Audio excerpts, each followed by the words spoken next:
Hi friends, இன்றைக்கி நம்ம பார்க்க போகிறது முளை கட்டின பச்சை பருப்பு வடை தான் பார்க்க போகிறோம்.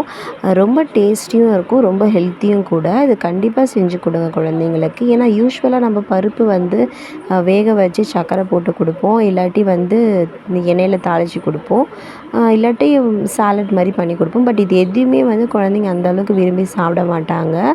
ஸோ இந்த மாதிரி நம்ம வந்து ஒரு வடை டைப்பில் செஞ்சு கொடுத்தோம் அப்படின்னா, வடை இல்லை கட்லெட் அந்த மாதிரி எந்த ஷேப்பில் வேணால் மாற்றி செஞ்சு கொடுத்தோன்னா கண்டிப்பாக குழந்தைங்க சாப்பிடுவாங்க. நார்மல் நம்ம வடையா இல்லை இதில் பச்சைப்பருப்பு வடையான்னு சொல்லி அந்தளவுக்கு டிஃப்ரெண்ட் சேஞ்ச் எதுவுமே தெரியாது. இது கொஞ்ச நாள் டேஸ்ட்டு டிஃப்ரெண்ட்டாகவும் இருக்கும்.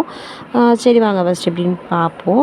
ஃபஸ்ட் வந்து நல்லா ஊற வச்சு அதுக்கப்புறம் இதில் முளை கட்டி எடுத்து வச்சுருக்கேன். எடுத்து வச்ச முளை கட்டின பயிரை வந்து வேக வச்சுட்டேன்.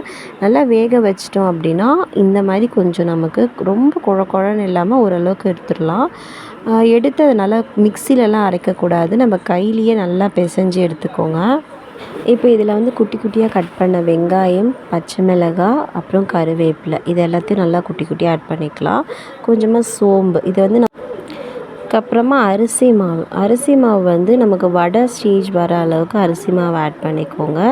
இதில் கொஞ்சமாக கடலை மாவு அதையும் ஆட் பண்ணிக்கலாம். இல்லை கார்ன்ஃப்ளவர்லாம் ஆட் பண்ணக்கூடாது. கடலை மாவு, அரிசி மாவு அவ்வளோதான், வேறு எதுவுமே தேவையில்லை. இதை நல்லா மிக்ஸ் பண்ணிக்கோங்க. நமக்கு வடை ஷேப்பு வடை தட்டி போடுவோம் இல்லையா, அந்த அளவுக்கு நமக்கு பதம் இருந்தால் ஓகே. தேவையான அளவுக்கு சால்ட் ஆட் பண்ணி நல்லா பிசைஞ்சு எடுத்து வச்சிடலாம். இப்போ எண்ணெயை சுட வச்சு வடையை தட்டி போட வேண்டியது தான். இப்போ டேஸ்டியான பச்சைப்பருப்பு முளை கட்டின வடை ரெடி. ரொம்ப மேலே வந்து கிறிஸ்பியாக உள்ள கொஞ்சம் சாஃப்டாகவும் இருக்கும். கண்டிப்பாக ட்ரை பண்ணி பாருங்கள். தேங்க்யூ.